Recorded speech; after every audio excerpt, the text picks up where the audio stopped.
आमच्या मागण्या मान्य करा, आमच्या मागण्या मान्य. यामध्ये प्रामुख्याने आमची मागणी जी आहे, जे अंशतः अनुदानित जे शिक्षक आहे यांना प्रचलित नियमानुसार 100% अनुदान हे मिळालं पाहिजे. तर डायरेक्टली आम्ही विधानसभेच्या होणाऱ्या मतदानावर सुद्धा बहिष्कार घालू अशी आमची इच्छा आहे.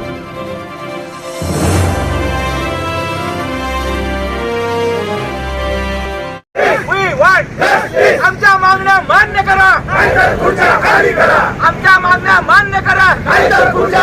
पेन्शन आमच्या हक्काचं, पेन्शन आमच्या हक्काचं, देत कसं नाही.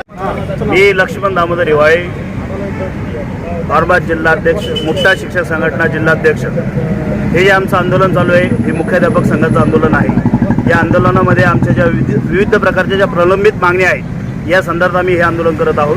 यामध्ये प्रामुख्याने आमची मागणी जी आहे, जे अंशतः अनुदानित जे शिक्षक आहे यांना प्रचलित नियमानुसार 100% अनुदान हे मिळालं पाहिजे.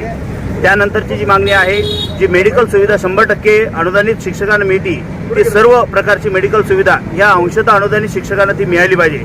त्यानंतरची प्रमुख जी मागणी आमच्या भविष्यासाठी जी आहे, आमच्या मुलाबाळासाठी, लेकरासाठी जी आहे, की जी जुनी पेन्शन योजना ही नियमाने आम्हाला लागू झाली पाहिजे.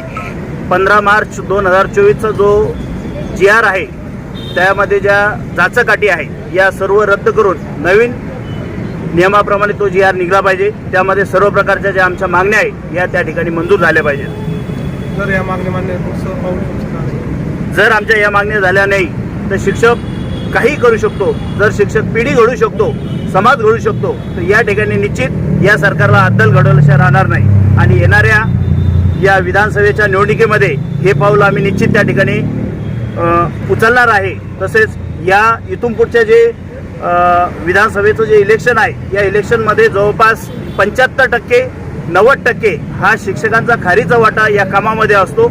आणि जर हे काम शिक्षकांनी जर बंद केलं तर निश्चित सरकारची या ठिकाणी तारांबळ उडवल्याशिवाय राहणार नाही. मी नामदेव सोनवणे, शिक्षक सेनेचा मराठवाडा अध्यक्ष आहे आणि मुख्याध्यापक संघाचा मराठवाड्याचा उपाध्यक्ष आहे. आज मुख्याध्यापक संघाच्या वतीनं आणि मुख्याध्यापक संघाशी ज्या काही संघटना आहेत विभिन्न, त्यांच्या वतीनं या ठिकाणी आज महातीव्र धरणे आंदोलनाचा कार्यक्रम आज या ठिकाणी आम्ही आयोजित केलेला आहे. यामध्ये ज्या प्रमुख मागण्या आहेत त्या प्रमुख मागण्यामध्ये सर्वात आधी आमचा जो शिक्षक वर्ग आहे हा अनुदानापासून वंचित आहेत. ज्या शाळांना 100% अनुदान पहिल्यापासून आहेत आणि गेल्या 15-20 वर्षापासून असा काही शिक्षक वर्ग आहे की त्यांना अजून अनुदान मिळालेलं नाही, पण ते काम करत आहेत.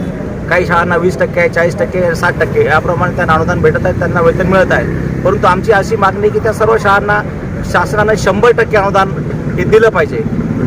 त्याचबरोबर त्यासाठी दुसरा जो तुमची प्रमुख मागणी जी आहे की जुनी पेन्शन योजना आहे, तर जुनी पेन्शन योजनेप्रमाणे सर्वांना ते पेन्शन लागू झालं पाहिजे. त्याचप्रमाणे शासनाने 1 नोव्हेंबर 2005 पूर्वी जे शिक्षक नियुक्त झालेले आहेत अशा शिक्षकांना जुन्या पेन्शनपासून वंचित केलेलं आहे. आता केंद्र शासन आणि शासनाने बाकी महसूल कर्मचारी असतील त्या सर्वांना ज्यांची जाहिरात 1 नोव्हेंबर 2005 पूर्वीची असेल त्यांना शासनानं त्या ठिकाणी त्यांना पेन्शन देण्याचं निश्चित केलेलं आहे. पण शिक्षक असा एकमेव प्राणी आहे की ते 2000 पूर्वीला नोकरी लागल्याच्या नंतर सुद्धा 1 नोव्हेंबर 5 पूर्वी जर त्यांची नोकरी असेल तर त्यांना शासनानं जुनी पेन्शन योजना ही लागू केलेली नाही आहे. तर अशा प्रकारे शासनाचं आपण धोरण म्हणूया की त्यांच्यावर अन्याय हे शासन करत आहे. त्याचप्रमाणे या ठिकाणी आमची दुसरी मागणी आहे की मुख्याध्यापक हा सर्व शाळेला असला पाहिजे.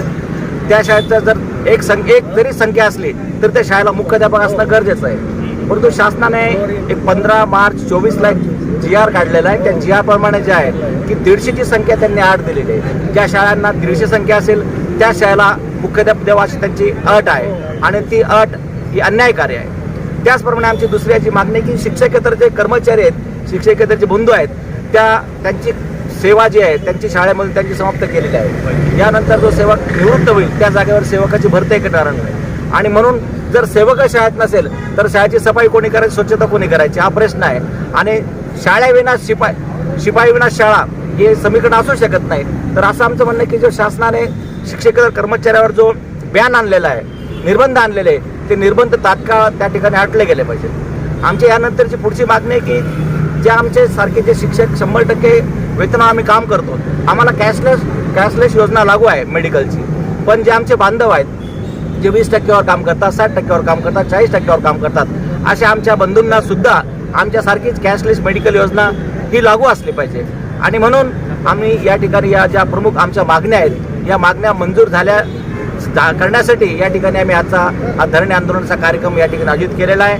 आता जर आमच्या मागण्या शासनाने गंभीर्याने घेतल्या नाहीत, तर यापुढे आमच्या पुढे बरेच अजून पर्याय आहेत. आता येणाऱ्या विधानसभेची निवडणूक होऊ घातलेली आहे आणि त्या निवडणुकीमध्ये सुरुवातीपासूनचं काम हे शिक्षक करत असतो. मग जनगणनेपासून असो, मतदानाच्या अजून त्या ठिकाणी बूथवर काम करण्यापासून असो आणि मतदान, या सर्व गोष्टींचा फार शिक्षकांची त्या ठिकाणी गरज असते, आवश्यकता असते. आणि म्हणून जर या ठिकाणी आम्हाला जर न्याय मिळाला नाही तर आम्ही या सर्व कामावर बहिष्कार टाकण्याची आम्ही विचार करत आहोत. आणि त्यानंतर जर तरी आम्हाला शासनाकडनं प्रतिसाद भेटला नाही तर डायरेक्टली आम्ही विधानसभेच्या होणाऱ्या मतदानावर सुद्धा बहिष्कार घालू अशी आमची इच्छा आहे. Subscribe now and press the bell icon. Never miss an update.